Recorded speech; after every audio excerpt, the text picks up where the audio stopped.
بسم اللہ الرحمن الرحیم اللہم صلی علی سیدنا و حبیبنا و نبینا و مولانا محمد وبارک وسلم رضیت باللہ ربا و بالاسلام دینا و بمحمد صلی اللہ علیہ وسلم نبیا و رسولا۔ معزز ناظرین، آج 3 محرم الحرام ہے اور آج انشاءاللہ العزیز ہم آپ کے سامنے رسول اکرم صلی اللہ علیہ وسلم کے صحابہ اکرام رضوان اللہ علیہم اجمعین اور اہل بیت اطہار رضوان اللہ علیہم ان کے اعتبار سے یہ پہلو عرض کریں گے کہ محبوب کریم علیہ الصلوۃ والسلام کے صحابہ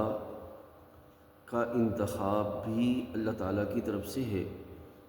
اور نبی کریم علیہ الصلوۃ والسلام کے صحابہ میں سے محبوب کریم علیہ الصلوۃ والسلام کے اہل بیت اطہار کا ہونا یہ بھی اللہ تعالیٰ جل وعلا کی طرف سے ہے، کیونکہ قرآن مجید میں رب تعالیٰ جل وعلا ارشاد فرماتا ہے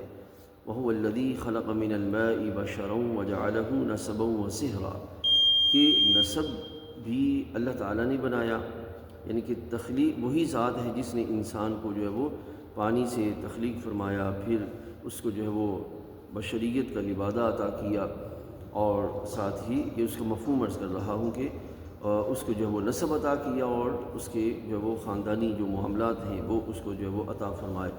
تو رسول اکرم صلی اللہ علیہ وسلم کے اہل بیت طہار میں جتنے بھی افراد شامل ہیں یہ سارے کے سارے محض اللہ تعالیٰ جل وعلا کا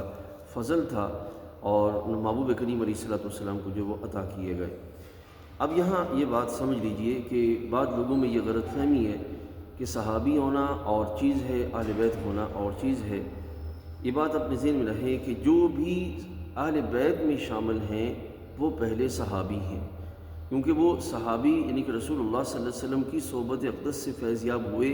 حالت ایمان میں آئے، تو پھر اگلا درجہ جو ہے وہ ان کا جو ہے وہ اہل بیت اطہار میں ہونا یہ شامل ہوا۔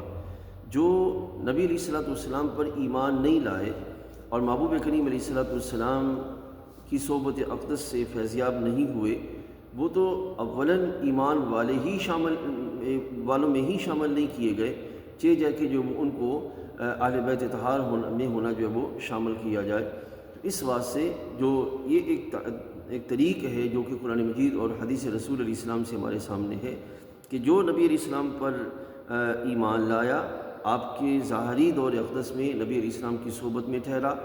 وہ درجہ صحابیت پا جانے کے بعد پھر اگلا درجہ جو وہ ان کو میسر آیا کہ وہ محبوب کریم علیہ الصلوۃ والسلام کے اہل بیت طہار میں جو وہ شامل ہوئے۔ ہماری معاشرے کے اندر یہ ایک فرق ہے، بھئی وہ صحابی ہیں، یہ اہل بیت طہار ہیں۔ یقیناً اہل بیت طہار ہونا یہ ایک خصوصی شرف ہے،